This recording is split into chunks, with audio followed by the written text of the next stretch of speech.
Hi guys, welcome back to the Zombie Killer Bride. My name is Gemma. If you haven't already, please consider subscribing, leaving me a comment, and hitting the like button. Today we're going to be talking about one of my favourite historical cases.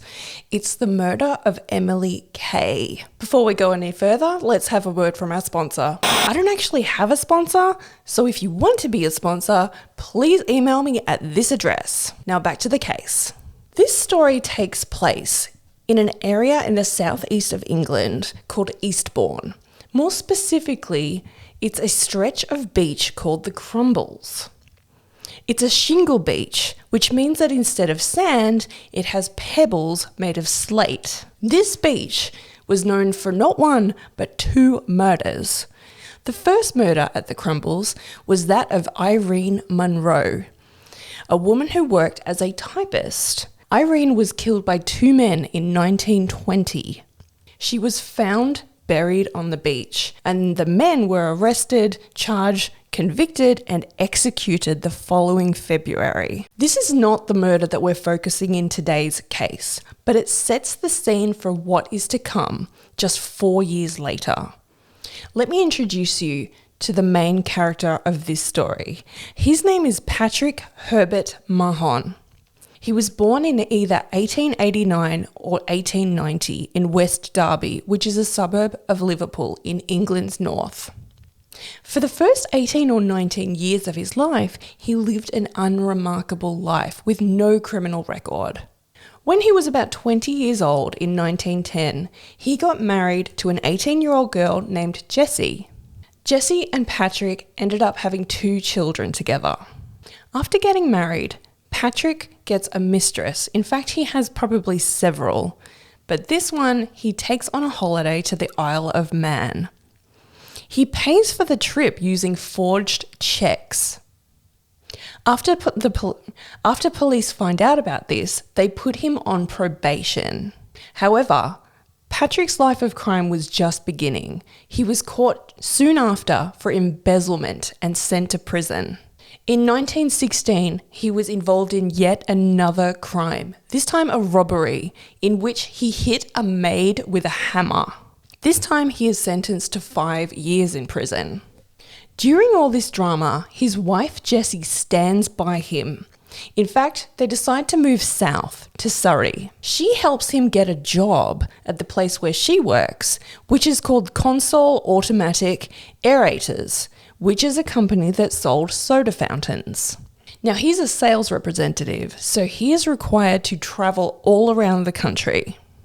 On one of these trips, he has to travel to Moorgate in London, and this is where he goes to the head office of the company, and he meets a lady named Emily Kaye.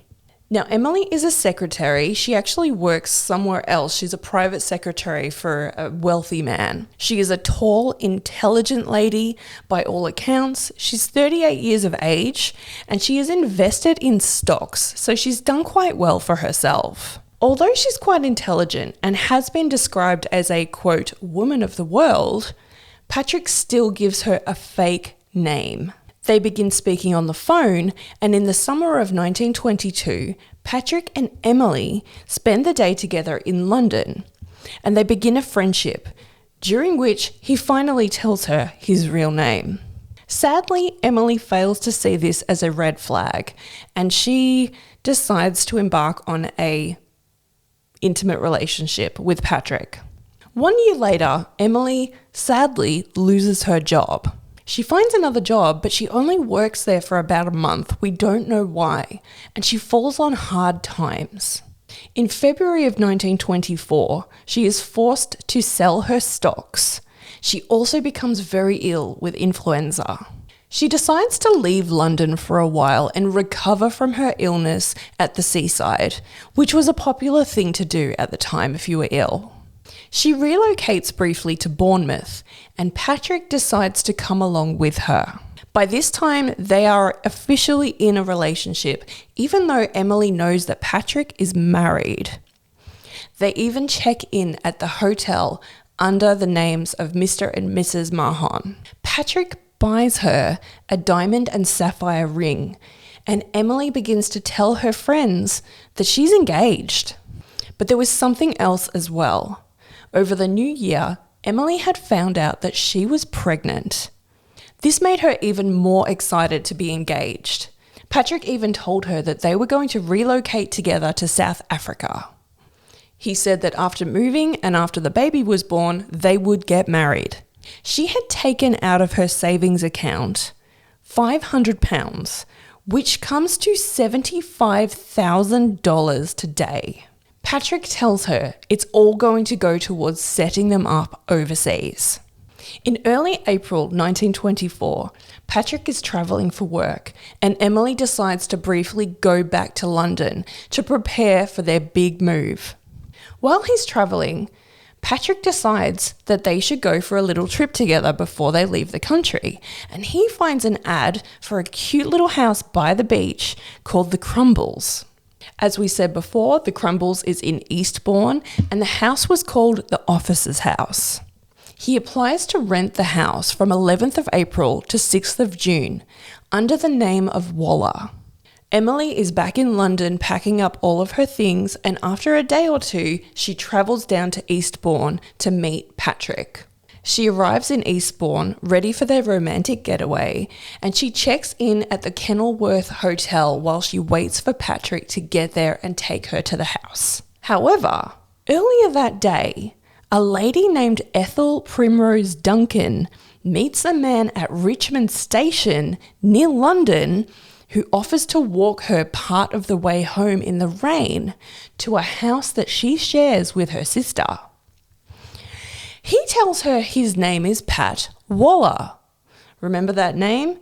The house at Eastbourne was rented under the name of Waller. Mr. Waller says that his marriage is on the rocks. He asks if she would like to meet him again sometime. And on the 15th of April, he sends her a telegram to see if she would like to meet up the following day, the 16th of April. Now, if you haven't already guessed, Mr. Waller is actually Patrick Mahon. And it's strange that he set up a date to meet someone on the 16th of April in London, because that is exactly the time that he's supposed to be at the Officer's House in Eastbourne.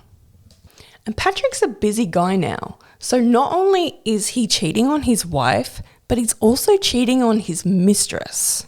Now, the lady in Richmond, Ethel, she waits for him at Charing Cross Station at 7 p.m, which is the time that they agreed to meet up.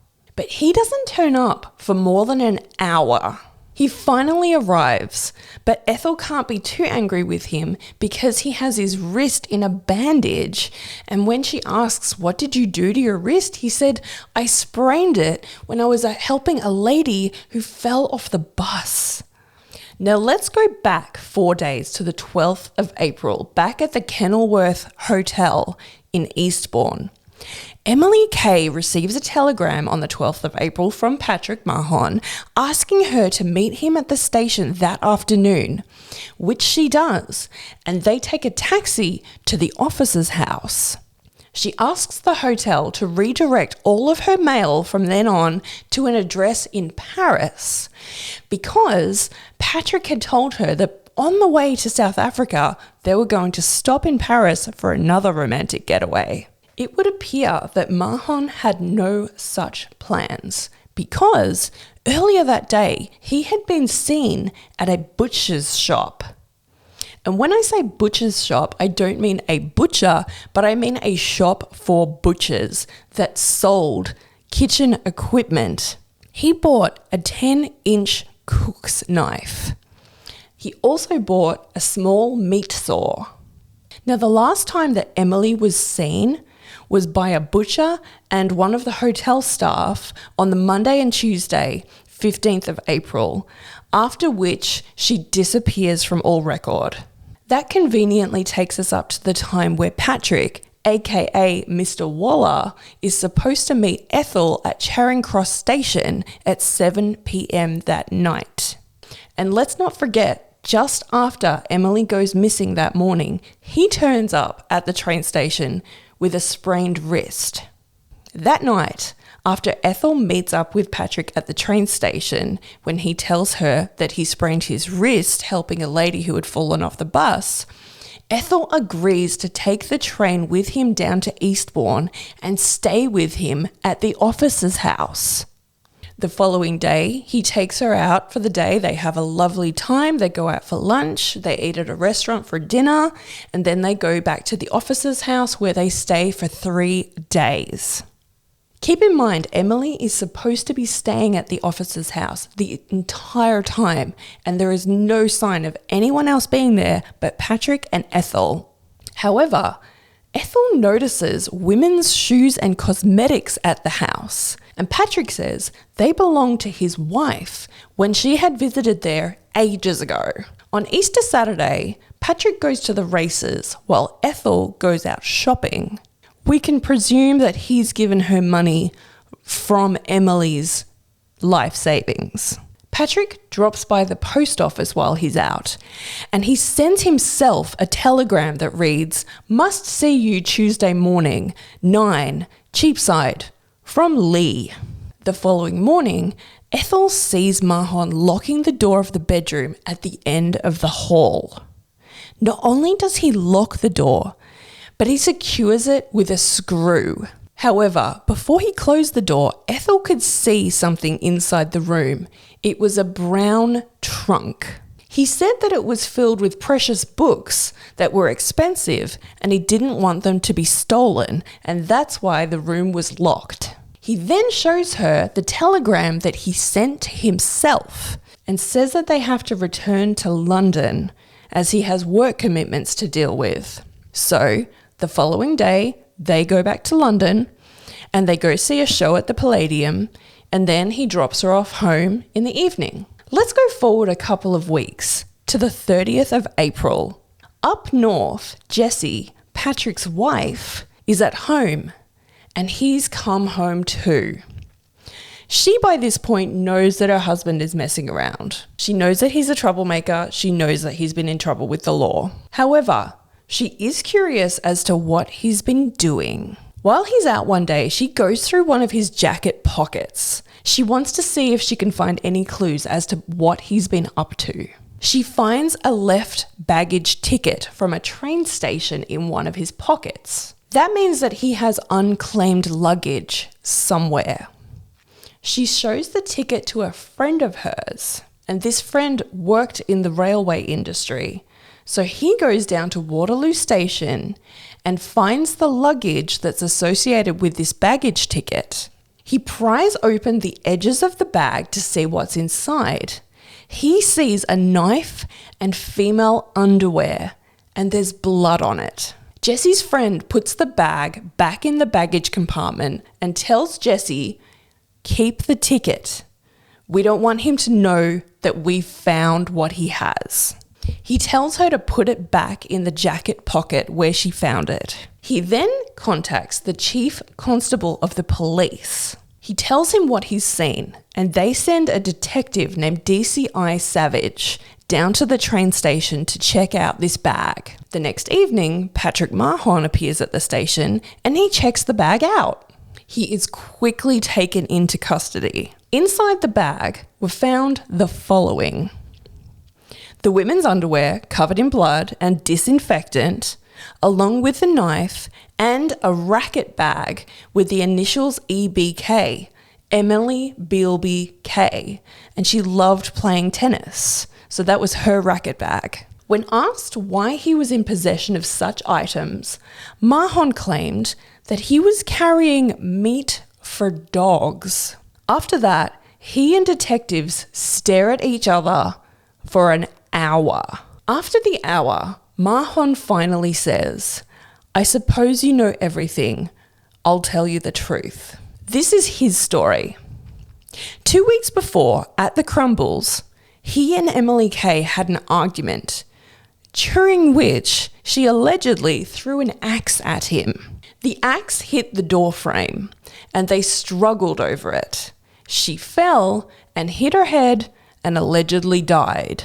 Officers go down to the house, and while they do find blood stains, they can't find a mark left on the doorframe by an axe.